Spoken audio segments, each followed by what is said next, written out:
Good morning, my friend. It is Action April. I can't believe that we're already in April of 2023. It's crazy to me how fast this year's going. My parents always told me as you get older, it goes faster, and I guess they're right. I'm up early. It's about 5:45 in the morning. Tata's already out and back in his room doing his thing, and I am having a cup of coffee here with you.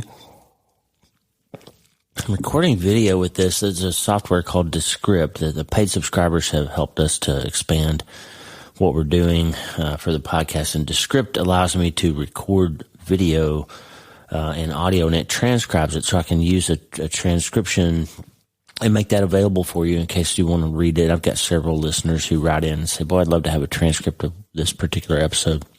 And I've always had to take the audio file and send it out and have it transcribed. There's software that can do that, and it costs a lot of money to have a transcription. It's like $1 a minute or something. So if you do an hour-long episode, that's $60 per episode to have it transcribed. But Descript, it's all rolled into one feature, so that's pretty cool. And I can also take the video and edit it and put scriptures on screen or some graphs, or I can put different clips of things in and make a YouTube video out of it. And it just kind of streamlines things. You know, when I went to Substack from Podbean, the previous provider, it added a lot of features and kind of streamlined the newsletter and podcast into one place, and it's really been helpful. And I'm going to try to do some video here because as we get closer to the book launch for Hope is the First Dose, which is coming out July 25th, you can pre-order it now, by the way, anywhere books are sold. Don't forget your local booksellers. But when Hope is the First Dose comes out, we're going to need to be having a fair amount of video content. As much as I don't love putting my face on camera, it's just a reality. The social media environment is what it is now, and you need to have video out there. People want to see your face and want to see a face and see if they can connect with you and understand what you're saying, and then that's how you get people to connect with your message. So you're going to be seeing a little bit more of my face, and in order to do that, I've got to get comfortable with it. So you know what? I'm recording this morning, sitting here with you, having a cup of coffee, and if you get out to YouTube at the Dr. Lee Warren podcast channel on YouTube, then you can have a cup of coffee with me and we can talk about this stuff. But it's Action April, and starting back in 2021, we did this Action April kind of theme for the month of, we've been talking about stuff for the whole year. We've been changing our minds about things in March, and now it's time to get after it and get some action done. And I just want you to think about a few things for Action April. And tomorrow I'm going to release the Action April 2021 episode, and I'll release the 2022 episode again next week, just so you can have the predecessors to this episode. Today we're really going to talk about neuroscience, and we're really going to talk about what happens in your body when you change the way you think. Okay, I'm fascinated with the fact that the Bible said something 2,000 years ago. Science is just now coming around to figuring it out, and the way we try to explain things scientifically, if we don't add in the fact that God's doing something, can create some kind of crazy things that we think about how our bodies work and how we got to be the way that we are. And today, I just want to give you some encouragement, especially if you're a person of faith. I want to give you some encouragement about why the science and the faith work perfectly together, in my opinion. And I'm always telling you in the intro, you hear Lisa say it, with the power of faith and neuroscience smashing together through what we call self-brain surgery. And today, I just want to give you a few minutes about what it means when I say you're doing self-brain surgery. I want you to understand this isn't just some motivational speaking, positive attitude type thing. It's not some psychological trick. It's a literal, physical, surgical procedure that you can learn to do on your brain that has dramatic and real changes on what happens in your body, and maybe even in your genetics, and maybe even in future generations of your family. Self-brain surgery saves lives, friend. It changes everything. There is a treatment plan for when the massive thing wipes you out and hurts you in your life. And the treatment plan we'll go through, and you learn it from me, and Hope is the First Dose. And if you're not getting the newsletter, you get a prescription out of the treatment plan every Sunday, drleewarren.substack.com. You get that free newsletter every week to learn this self-brain surgery idea. But the first dose is hope. In tomorrow's newsletter, I'm going to tell you why hope is the first dose, in case you're wondering. But the bottom line is you can't change your life until you change your mind. Self-brain surgery is how you get it done. And the good news is, my friend, you can start today. Hey, are you ready to change your life? If the answer is yes, there's only one rule. you have to change your mind first. And my friend, there's a place where the neuroscience of how your mind works smashes together with faith and everything starts to make sense. That place is called self-brain surgery. You can learn it, and it will help you become healthier, feel better, and be happier. And the good news is you can start today. Thanks, Lisa. Hey, so glad to have you listening today. I'm Dr. Lee Warren, and I live in Nebraska in the United States of America with my incredible wife, Lisa, my father-in-law, Tata, and the super pups, Harvey and Lewis. I'm a neurosurgeon and an author, and I'm here to help you harness neuroscience, the power of your brain, faith, the power of your spirit, and good old common sense to help you lead a healthier, better, happier life. Listen, friend, you can't change your life until you change your mind, and I'm here to help you learn the art of self-brain surgery to get it done. If you like the show, please subscribe so you never miss an episode, and tell your friends about it. If you tell 2 or 3 friends this podcast was helpful to you, imagine how much good we can all do around the world together.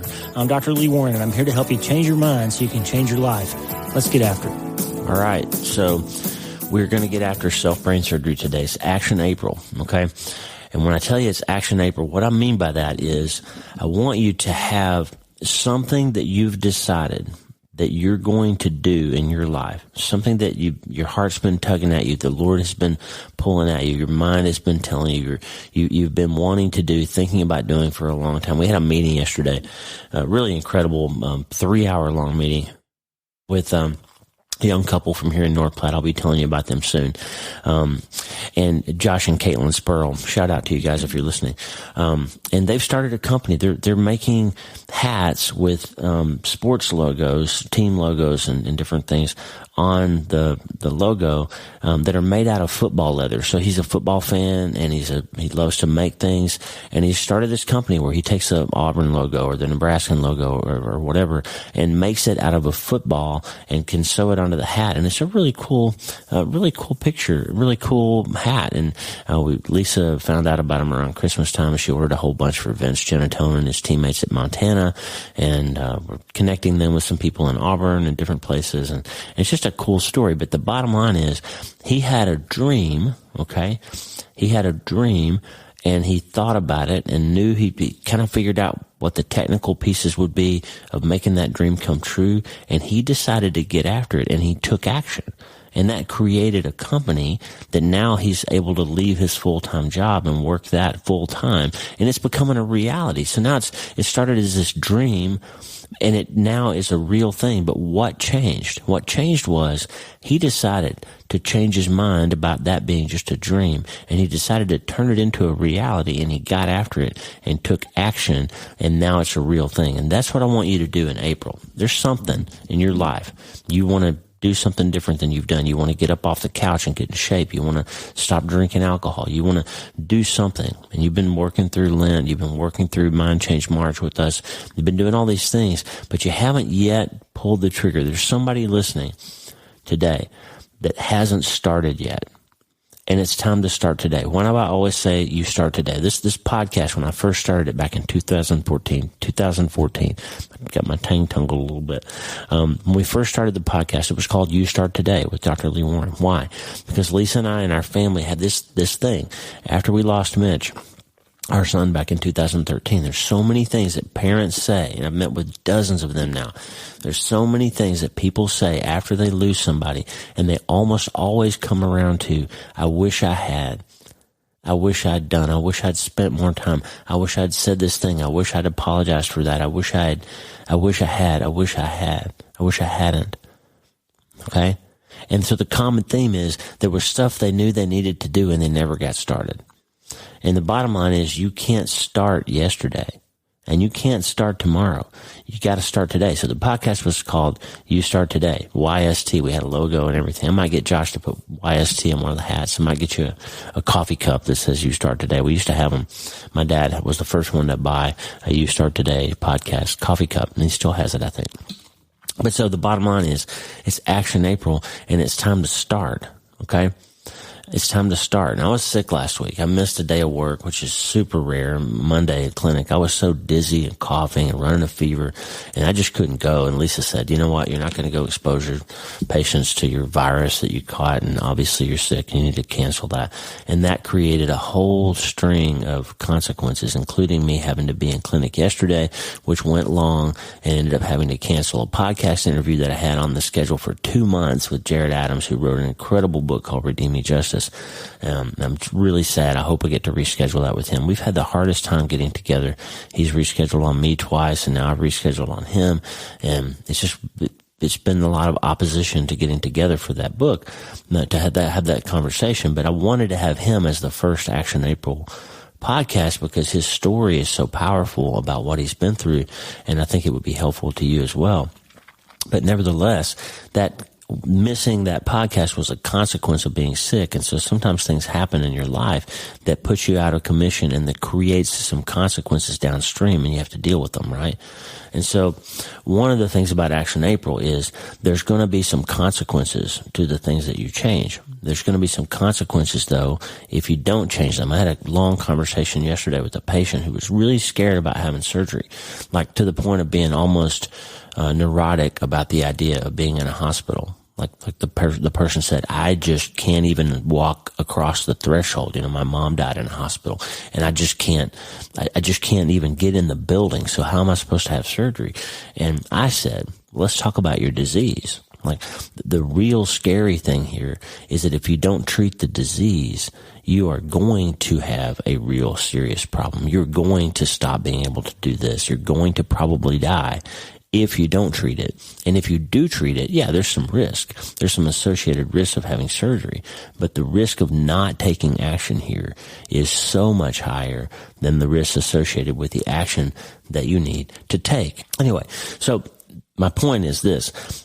There's some risk associated with action. And that's one of the reasons that people go through this long failure of staying put, as I've called it. So you can keep doing what you're doing. That's why people stay in abusive relationships, by the way. They let I don't mean to oversimplify this, but some people stay in abusive situations because the comfort of what they know, like they got the house, they've got the food, they got the bills paid and all that. And yes, they get verbally, emotionally, sexually, physically abused. But what's scarier is what's out there if they leave that situation. And that's one of the psychological powers that abusers have over them. Well, yeah, you got me, but you don't have anything if you leave me, right? You may have these problems, we may have these issues, but if you leave me, you have nothing, right? That's scary. So taking action always has a cost of what you might lose in response to it, the people who might not come along with you, like Josh that started this company when he left his primary job. There's probably some people, I didn't ask him this, but I know enough about entrepreneurs to know that most of us have a ship full of people who didn't take the journey with us, who said, that's weird. You're weird for taking that risk. You got a good job. People say it to me about writing books, by the way. Like, why do you get up so early and podcast and write books? You got a good job and make a good living. What's wrong with you? Like, why can't you just be happy? And why do you got to do all that stuff? And I think the bottom line is that some people don't feel comfortable with you performing more. It makes them feel like they're not doing enough, right? Maybe. If you're one of my people, if you're one of my entrepreneurial colleagues, you'll hear that. And I've heard there's an old saying that says entrepreneurs do things that other people aren't willing to do so they can live like other people are unable to live, right? So do this hard stuff because you're being called to it, and it ultimately pays off, and you have this life that everybody else wonders how you got so successful so quickly, right? You had overnight success that took 20 years to make. And so that's the reality, that some people won't come alongside you if you decide to get after it in April. If you decide to take action and make some changes, you might lose something. You might lose something that's comfortable to you, but the payoff on the other side, if God's calling you to it, as Christine Caine says, He will get you through it. If He's calling you to it, He will equip you for it. He will help you through it, and you'll make it. Okay?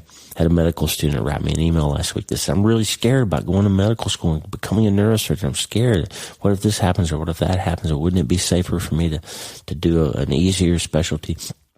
And I said, if your heart's calling you to be a neurosurgeon, you're not going to be you're not going to be fulfilled if you don't do it. If God's calling you to it, He'll get you through it. So that's what Action April is about. Long preamble to say that. Now, I just want to give you a few thoughts, and my whole next book, so Hope is the First Dose, is coming out in July. The next book is called Self-Brain Surgery, okay? And it's about the neuroscience and the reality of what happens when you get faith and science to work together, and what really happens in your body when you do self-brain surgery. And I just want to give you a few thoughts here. It's mind-blowing reality that's come out of neuroscience research. It started back in 2004 or so when they figured out what we now call neuroplasticity. Before that, before 2004, we were all taught, all the neurosciences were taught that you're born with, if I said it to 1 million patients, you're born with all the brain cells you're going to have, so you better protect them. Neurons don't divide and replicate, and you're just stuck with the brain you've got once you're an adult. And the brain gets smaller and you lose brain cells as you get older, and that's why you age, and that's why you become demented and all that stuff. And you're just hosed because you don't have any ability to make new brain cells. And we learned in 2004 that that's not true. They don't replicate and divide at the same pace that other cells do, but you can make new neurons. And more importantly, you can make new synapses, which is the connective network between neurons. There's hundreds of millions of neurons in your brain, and there's trillions with a T. There's trillions of synaptic connections between them, and you can make new ones, and you can cut old ones. That's why one of my self-brain surgery operations that I'm always telling you about is called severing 6 synapses. Because when you have a synapse between two cells, what it does is sort of automates the interaction and outcome of a particular thing. So a good example is when you touch that hot stove the first time when you're a little kid and it burns your hand, your brain wires a pattern of knowledge of subconsciously noticing that something's hot or might be hot and avoiding the touching of it so that you don't get burned again. And you don't have to think about it anymore. You automatically, if you see a curling iron laying on the counter, you don't grab it to find out if it's hot. You know it's probably hot, and you don't touch it because you don't want to burn your hand. You don't touch the stove if it's red, or even if it's not now, because you know it could hurt you. And so you have created a synapse that does not require your conscious thinking to avoid that painful thing happening to you. That's a synapse, okay? But the problem is we sometimes make unhealthy synapses, okay? Somebody broke up with you, somebody cheated on you, somebody hurt you in the past, and now you're subconsciously pulled back from a relationship anytime it starts to get interesting for you or become hopeful for you because you're afraid that you might feel that pain again. And so you end up 75-year-old with 400 cats in your house all by yourself because you never felt safe to pursue another relationship. And I don't mean to pick on 75-year-old cat people. I'm just saying that you can create a life of avoiding potentially painful things, and the root cause of that is that you had a synapse based on something painful that happened to you a long time ago that you never thought about it, and you never learned how to sever and create better synapses. So what we learned in 2004 with neuroplasticity is you can change synapses and you can make new ones and healthier ones, and that neurons that fire together, the neurosciences say, wire together. And what that means is when you do a thing more than one time, when you think a thought more than one time, when you create a pattern of behavior based on feelings or based on experiences, you create new synapses and you automate those things to happen. And so you can create new synaptic connections that can change how things have always been. You don't have to be the way you've always been. So in context of Action April, there's a few mind-blowing things that I want you to get. It's coming out of the research that I did for Hope is the First Dose, and it's going to come out in the book form in Self-Brain Surgery, hopefully next year. Here it is. The research is crystal clear. Okay, friend? This is not just motivational speaking. When I first started doing all this stuff, I thought, that's silly. Nobody wants to hear it. I'm not Tony Robbins and I'm not Zig Ziglar and all that. And Lisa kept saying, you are a brain surgeon and you can tell people how their brains work and how that works with faith, and you can help them and you need to do it. And the reason they'll listen to you is that you're a brain surgeon. And I didn't really understand it. I even understand why I was being called to it, but now I do. Here it is. I can take you to the operating room and I can literally cut your scalp open and saw your skull open and open your dura mater, and I can put a knife in your brain and cut out your brain tumor or drain that hematoma or whatever needs to be done. I can perform surgery on your brain, and in doing so, I might be able to make something better for you. I might be able to make you stop having seizures or get rid of the cancer that's threatening your life or drain the pressure and improve your quality of life, but I will hurt you in doing that. I will cut your brain in some way, and there will be some consequence to the brain surgery that I perform. It will hurt. It will have to heal. You'll need some physical therapy. You'll need some rehab. There's a consequence when we do physical surgery, not just brain surgery, but orthopedic surgery, general surgery, all procedures of trauma to the body in some way, right? It's going to hurt you to have this procedure. And the goal, the prayer that we have is that the hurt from the procedure is outweighed by the benefit, right? Well, here's the deal about self-brain surgery. It doesn't hurt you. It only helps you if you learn how to do it properly. Because here's the fact. This is crystal clear from the research I've done. Your thoughts perform surgery on your DNA.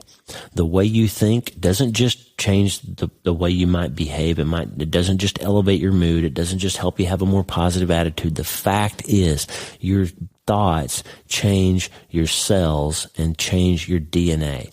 Here's what we learned, okay? I'm just going to give you the bullet points today, but I'm going to give you the real research and the facts in the book, Self-Brain Surgery, down the road, and we'll be talking about it on the podcast. We're going to have some neuroscientists on the show, and we're going to really learn about this because I want you to know it. It's a great trick of the devil that he's convinced society that Christianity and faith is silly and science is everything. The fact is, your God created science, and your God created your brain. And Paul says in Acts 17 that in him we live and move and have our being.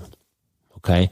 And the fact is that you are who you are because in the beginning was the Word, John says in John chapter 1. Listen to this. In the beginning was the Word with a capital W. He's talking about Jesus, the Logos, the knowledge, the Word of the universe. In the beginning was the Word, and the Word was with God, and the Word was God. He was in the beginning with God.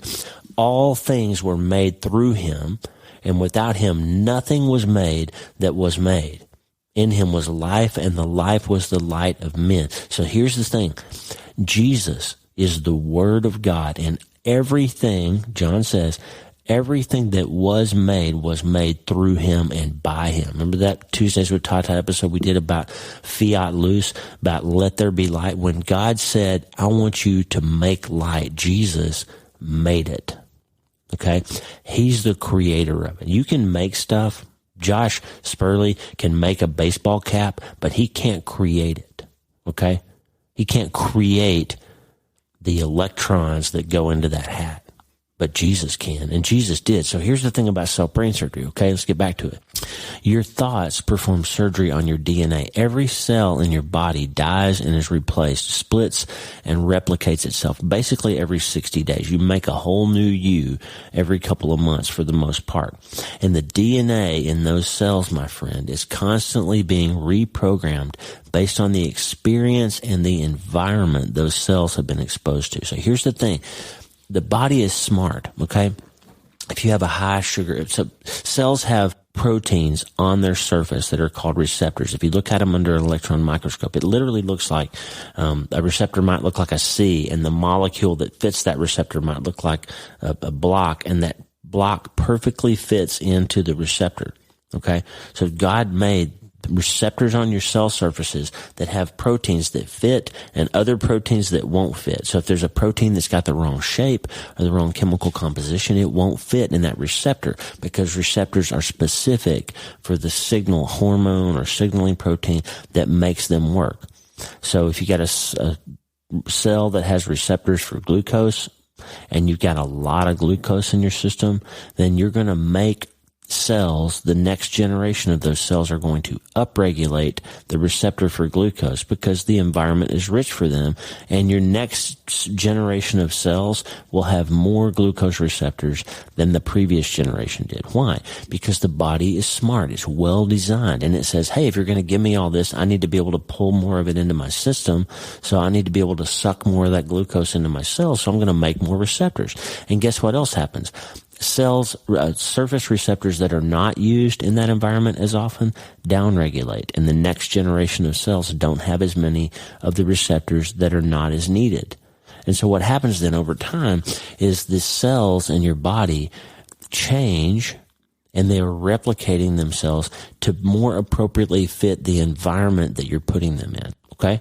Well, guess what makes receptors up and down regulate? The environment. Well, guess what regulates the environment? The hormones that are around. Okay? Well, guess what regulates the hormones? Well, other hormones, signaling hormones, stimulating or blocking hormones. And those come from the brain and from glands throughout the body. And those are controlled by neurotransmitters in the brain. Okay? So in the brain, neurotransmitters are controlled largely by our thinking. Okay, and it's not completely. There's other things that, genetics and environment and injuries and all those things. But the way you think changes the neurotransmitter environment in your brain. If you think I'm crazy, I'm not. There's articles. Type in Google, does prayer change your brain, for example? And you'll find articles by a guy named Andrew Newberg and a whole bunch of other scientists at Jefferson and all over the place. And they'll show you functional MRI images, and you can find Daniel Amen's research, and you can find all kinds of research out there that shows that what you think about, I talk about this in Hope is the First Dose, what you think about changes the neurotransmitter environment in your brain. And when the neurotransmitters change, your cells change. Your regulatory environment in your brain changes. And when the neurotransmitter environment changes, the hormone environment changes. And when the hormone environment changes, the rest of your body changes. And you literally, downstream from that, become a different person based on the way that you have been thinking. So here's the bottom line. Here's the way it works out. Every cell in your body is controlled by hormones and chemical messenger proteins, and those controlling signals are received by cell surface proteins called receptors. And receptors, as I said before, are either up or down regulated over time based on which signals are most commonly sent to that particular cell, which means that when that cell divides, the new daughter cell will contain a higher percentage of receptors for the messages that they most often receive. And the mechanism of how those receptors are regulated changes in the DNA of the cell. And every cell in your body, as I said, is replaced every 60 days. And the neurotransmitters in your brain influence the production of hormones by glands in your body, and glandular hormone secretion controls basically every other function in your body. And the most powerful influencer of neurotransmitter production in the brain is your thinking, which means, as I said before, what you think about changes your DNA. Now, here's the really scary part, or exciting part, depending on how you think, friend. There's a new field, pretty new field called epigenetics, and it's becoming clear that people are born with genetic realities that are based on what their mothers experienced when they were pregnant. In other words, mothers who are exposed to stressful environments and trauma, their kids have different baseline predilections for depression and anxiety. Their genetics are predisposed to having certain mental issues and health problems because their moms were stressed when they were pregnant.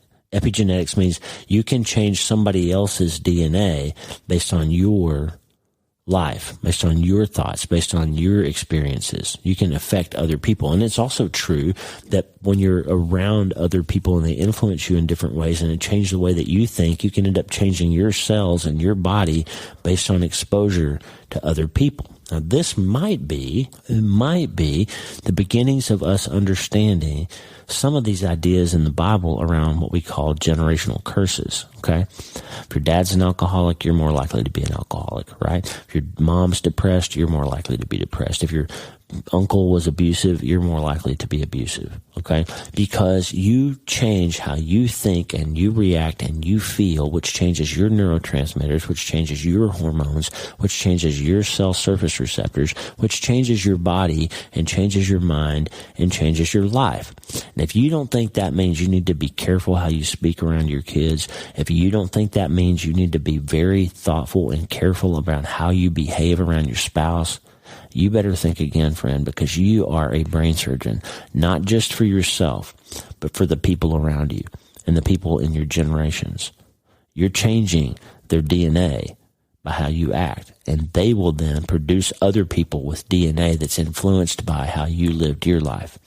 And that might be the beginning of us understanding why God says so clearly, the fathers have eaten sour grapes, but the children's teeth are set on edge, right? My dad was grumpy. I have a baseline predilection to being grumpy. Now, my dad was not grumpy. I'm just saying. Some people are. The bottom line is this. I keep saying bottom line. I'm not sure why. That's what happens when I don't have a script. I'm just talking to you out of the passion I have for this topic. Bottom line is this. I have a little bit of my cold left over, so I'm still struggling with my voice. I'm sorry. Bottom line is this, friend. You either shape the cells with better thinking, you shape your body, you shape your life with better thinking, or they will shape your thinking. And that's what makes you say, oh, that's just how I am. You hear people all the time say, oh, that's just how I am. You're not. It's not how you are. You can change how you are. You can change your mind. You can change your life. Okay? That's why one of the fruits of the Spirit is self-control. You have the gift of selective attention, and you are a brain surgeon, whether you think you are or not. You are changing the way your brain works, and you're changing the way your body works, and you're changing the way other people's brains and bodies work by the way you live your life. And that is part of self-control. And that is part of letting the Logos, the Word, help you live your life. Because He's a brain surgeon. He created your brain, and He wants you to use it to His glory. Okay? Neuroscience is fascinating. And what it's doing is it's teaching us that He knew what He was doing all along when He said, whatever's lovely and noble and good and kind, think about these things, and the peace of God will fill you. He says, how do you deal with anxiety? Think about better stuff. That's Philippians 4, by the way. And here's another one for you. Isaiah 26, verse 3. You will keep him in perfect peace whose mind is stayed on you. What he's saying is, you want to be peaceful, you want to be less anxious, you want to be less depressed, you want to be less nervous, put your mind on Jesus. Put your mind on things above. Set your mind on stuff that's not so temporary. That's what the treatment plan is about. The treatment plan is about prehab, so you know you're going to have trouble in your life. You know you're going to struggle and have some trouble because this massive thing is coming along in your life. That's what the whole book, Hope is the First Dose, is about. So you know there's going to be trouble. You prepare for that ahead of time by deciding what you really believe when you're not under stress. You decide what you believe about God. You decide what you believe about yourself and your family and all these things. And then when you hit the trouble, you're not waylaid by it and you're not out there wondering what you believe. You're separating your reality from your circumstance, right? And then you've got that solid. Then you learn the self-brain surgery piece. When this happens and it hurts, here's what I do to find hope again. Here's how I grab onto the light again. Here's how I keep from falling in despair. Here's how I keep myself resilient. And then you have this rehab process where you come along other side people and you build community and you rework the things that hurt and you try to repair and reestablish them and get a little bit stronger for the next time that it all comes along. That's the treatment plan. Prehab, self-brain surgery, rehab. But it starts with hope. And why is hope the first dose? Tomorrow's newsletter is going to tell you. But hope is the first dose because I see it in my office all the time. Saw it yesterday.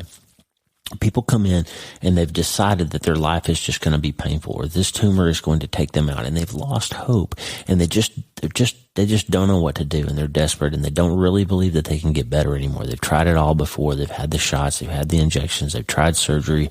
They're addicted to narcotic pain relievers and they just have given up.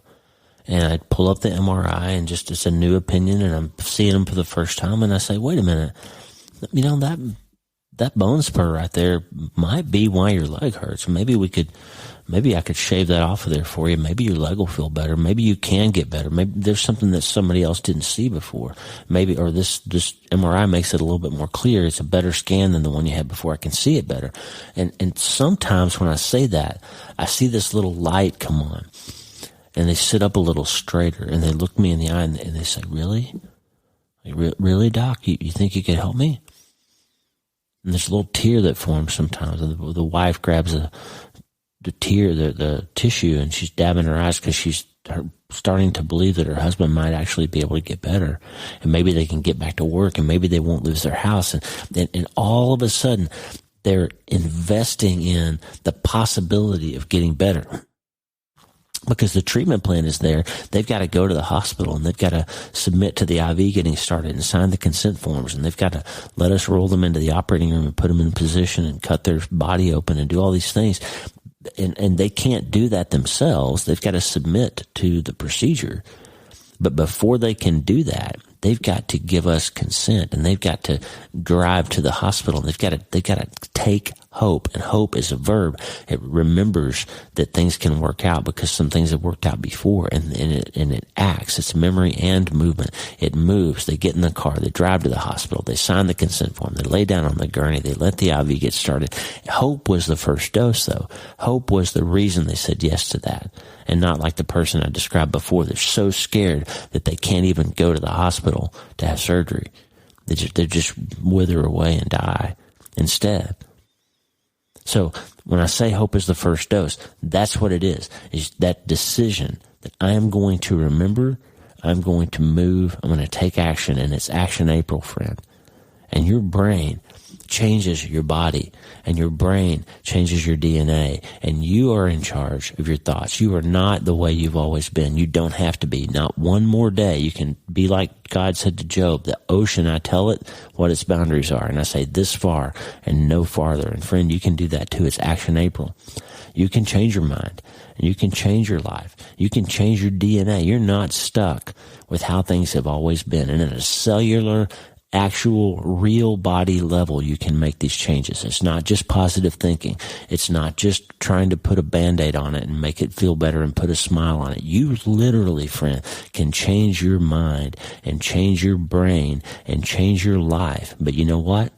You have to start today. Hey, thanks for listening. Please subscribe to the show so you automatically get every episode. And if you like the show, you'll love my weekly letter. Check out my writing at drleewarren.substack.com, drleewarren.substack.com. Get the free newsletter every week for my best prescriptions for becoming healthier, feeling better, and being happier through the power of faith and neuroscience smashing together via self-brain surgery. drleewarren.substack.com. And if you need prayer, go to the prayer wall at wleewarrenmd.com/prayer. The theme music for the show is Make Us One by Tommy Walker, graciously provided for free by the great folks over at TommyWalkerMinistries.org. Check it out and consider supporting them. TommyWalkerMinistries.org. Remember, you can't change your life until you change your mind. And the good news is you can start today. I'm Dr. Lee Warren. I'll talk to you soon. God bless you, friend. Have a great day.